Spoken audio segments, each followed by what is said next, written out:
Hi, I'm Ruth Murray Webster.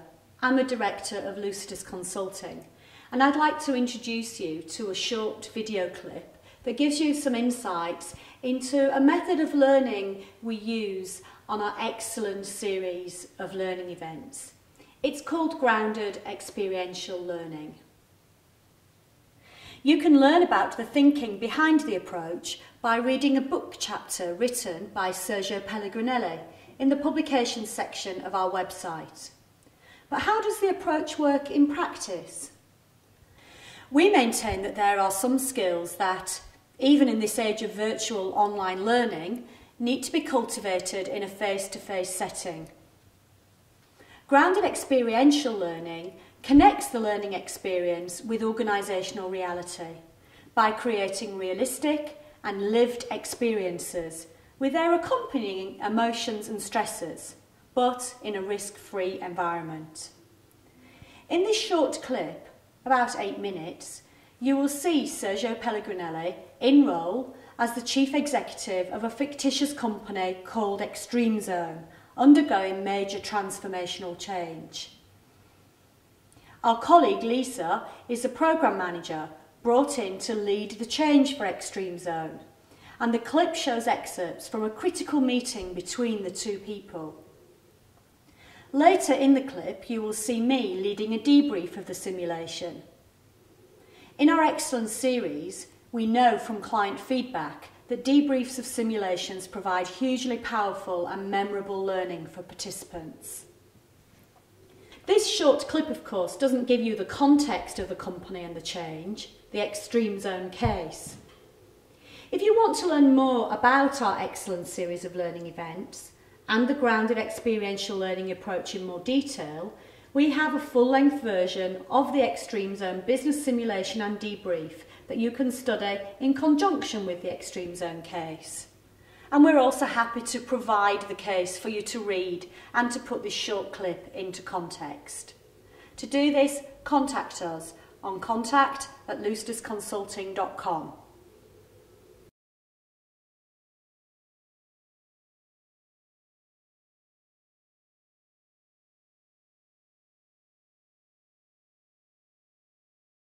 Hi, lovely to see you. How was your Christmas?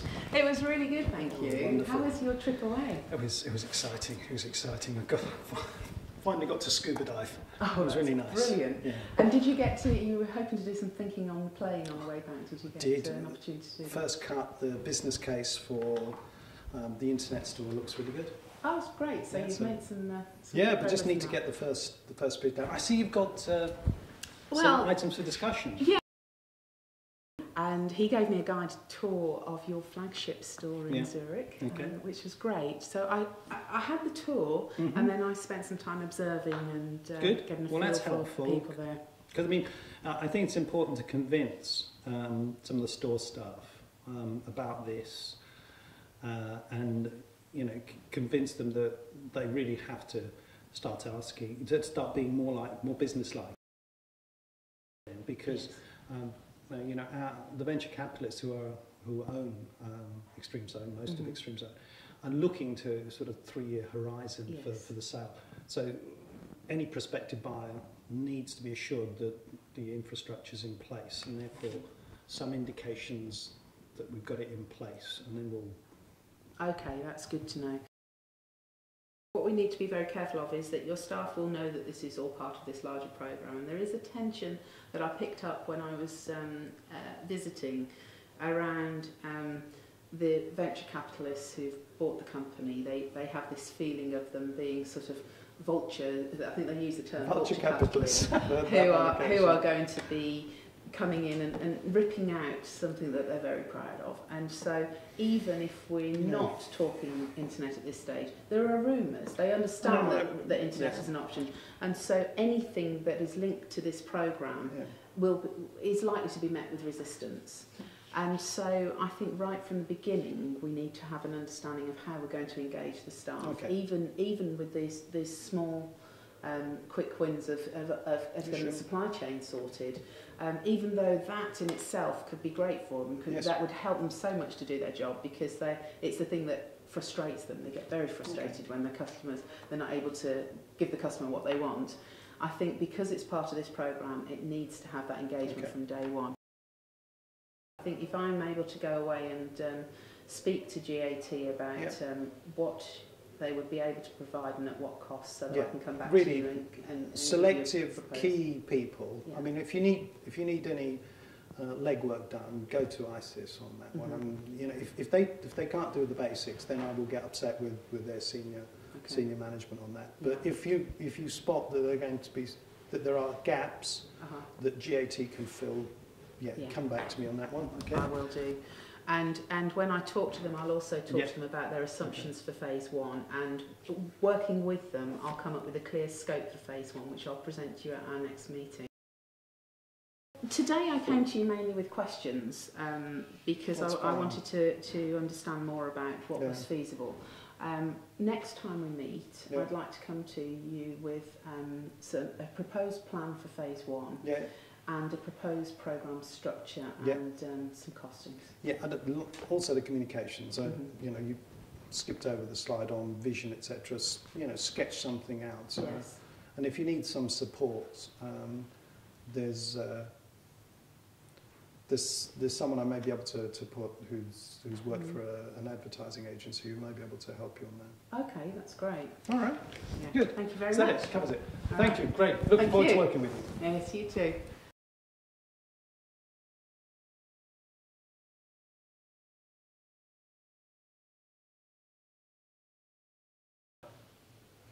So, Lisa, a business simulation with you playing the role of Alex Bauer, who I think's got a bit of a challenging job to do at Extreme Zone, and a first meeting with Andy Edelman, the new chief executive of Extreme Zone.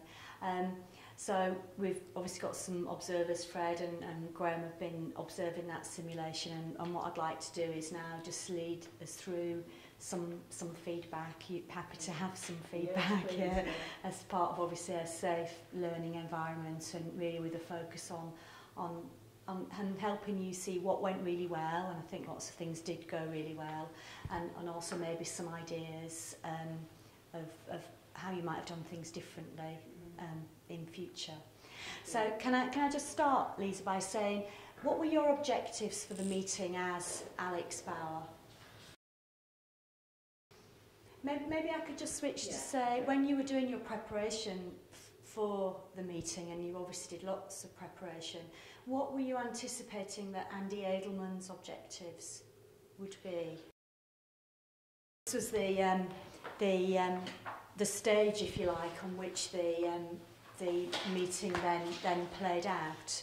So what I suggest we do now is literally try to press the rewind button, go back to the start of the meeting, and maybe in our feedback we can just try and really plot, you know, the ebbs, the flows, some of the critical points in the meeting, either things that were said or maybe some of the non-verbal communication that you observed in this meeting playing out, and in doing so provide some valuable feedback to Lisa here. Good. Now, I'm just interested, observers and maybe Sergio, as obviously you were in role as Andy, and so we're feeling this more than we were. There was a point about that time when, Lisa, you know, you were being very clear about you wanted to understand really the assumptions and the feasibility of this, and the assumptions that had been made that were underpinning the whole feasibility of the first delivery, and you were really, you know, assertive and persistent in really putting that on the table.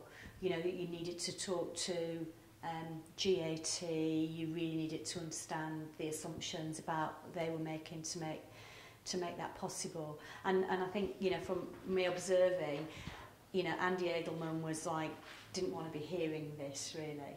And I'm just interested in, you know, in a discussion that says, well, you know, how to play that. If you've got a chief executive that's wanting it to be a done deal, and what's the problem, just get on with it, and you've got real concerns about feasibility,